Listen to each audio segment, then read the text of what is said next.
Հնչում են Հայաստանի Հանրապետության և Հայաստանի ազգային պոլիտեխնիկական համալսարանի հիմները։ Պոլիտեխնիկի 92-ամյա պատմության մեջ կարևորագույն օրերից մեկն է։ Համալսարանի գիտական խորհուրդը 2025 թվականի մայիսի 12-ի որոշմամբ տեղեկատվական տեխնոլոգիաների ոլորտում Յոշիակի Դեյմոն Հագիվարայի համաշխարհային նշանակության ներդրումներն արժևորելով նրան շնորհում է Հայաստանի ազգային պոլիտեխնիկական համալսարանի պատվավոր դոկտորի կոչում։ Հագիվարան ծնվել է 1948 թվականին Ճապոնիայի Կիոտո քաղաքում։ 1975 թվականին նա միացել է Sony ընկերությանը և սկզբում զբաղվել պատկերների սենսորների վաղմշակմամբ։ 1975-ից 2008 թվականներին Sony-ում աշխատելու ընթացքում նա ներգրավված է եղել պատկերների սենսորների և թվային տեսախցիկի չիփսեթ վաղմշակումներով։ 1975-ից 2008 թվականներին Sony-ում աշխատելու ընթացքում նա ներգրավված է եղել պատկերների սենսորների և թվային տեսախցիկի չիփսեթի վաղմշակումներով։ Նախքան 2008 թվականին Sony-ից թոշակի անցնելը նա ընդգրկվել է PS2 և PS3 PlayStation խաղային կոնսոլների չիփսեթերի մշակման աշխատանքներում, մինչև օրս նա շարունակում է իր գործունեությունը, զբաղվելով մաքուր էներգիայի կայուն զարգացման նպատակներին ուղղված արհեստական բանականությամբ ռոբոտների նման համակարգային լուծումների մշակմամբ։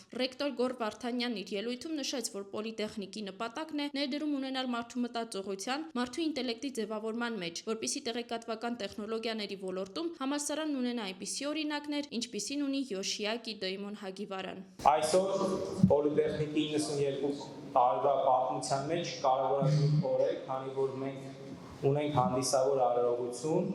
եւ հանդիսավոր արարողության միջոցով ձեզ շնորհելու ենք Հայաստանի Հանրապետության առաջին եւ ամենամեծ տեխնոլոգիական կրթահամալիրի պատվավոր դոկտորի կոչումը։ Գոռ Վարդանյանը հույս հայտնեց, որ կոչումը ել ավելի մեծ կապ կստեղծի երկու կողմերի միջև, ապագայում ոլորտում խորը համագործակցություն ունենալու համար։ Տեղեկատվական տեխնոլոգիաների համաշխարհային ներդրման համար պետական մրցանակաբաշխության կոմիտեի համակարգող Սինոպսիս Արմենիայի տնօրեն Հովիկ Մուսայելյանն իր խոսքում նշեց, որ բարձր տեխնոլոգիաների ոլորտում համաշխարհային ներդրման համար մրցանակաբաշխությունը 15 տարեկան է եւ այդ տարիների ընթացքում Հայաստանում հյուրընկալվել են ոլորտի լեգենդները։ Համաշխարհային լեգենդները, որոնք եկել են այցելել են Հայաստան,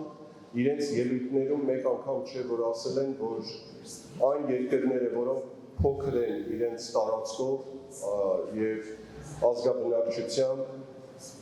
չունեն օգտակար հանածոների ռեսուրսներ, բայց ունեն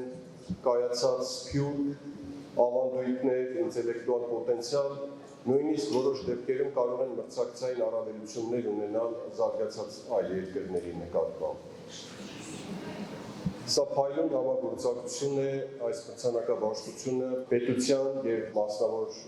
սեկտորի։ Յոշիակի Դեյմոն Հագիվարան շնորհակալություն հայտնեց նման պատվի արժանանալու համար։ Նա ասաց, որ հիացած է Հայաստանով եւ Հայաստանի հնագույն պատմությամբ։ Ընդգծեց. «Միշտ հպարտ է եղել, ինչ որ առումով գոռոզ, որ ներկայացրել է աշխարհի հնագույն երկրներից մեկը՝ Ճապոնիան»։ Ավելացրեց նաեւ, որ դեռ 500 տարի առաջ, երբ իրենք գրեր չեն ունեցել, Հայաստանն արդեն ուներ տառեր եւ մշակույթ, եւ ինքը շատ տպավորված է դրանով։ Պատվավոր հյուրն այցելել էր Մատենադարան եւ զարմանքով բացահայտել, որ հայերը տառերն օգտագործել են որպես թվեր։ Յոշիակի Դեյմոն Հագիվարան պատմեց, որ դեռ 3 տարեկանում որոշել էր խաղալիք պատրաստել, իսկ իր մայրն ասել էր, որ դրա համար պետք է դառնա գիտնական։ Հետագայում այդ մասին պատմել է ուսուցչին, ով եւս խորհուրդ է տվել գիտնականի ուղին ընտրել։ Հետագայում հասկացել է, որ իր սիրելի առարկան մաթեմատիկան է եւ սկսել է սերտել մեծ եղբոր դասերը։